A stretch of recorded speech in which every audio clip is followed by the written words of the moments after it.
When we talk about privatization of public schools, because in essence, that's what voucher programs are.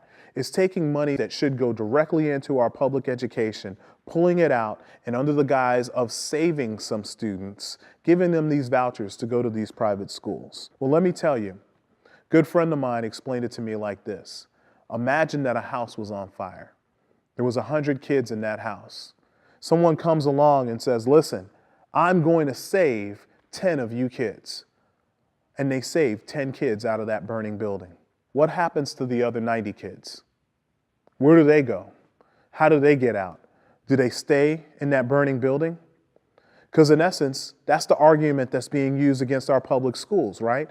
Public schools are on fire, they're in danger of failing, and the only way to save them is to save some of the kids and put them in these private schools. Well, what about the 90% of the kids that are gonna go to a public school? I believe when you give up on public schools, you're giving up on a neighborhood. And that is the last thing that our community needs at this time.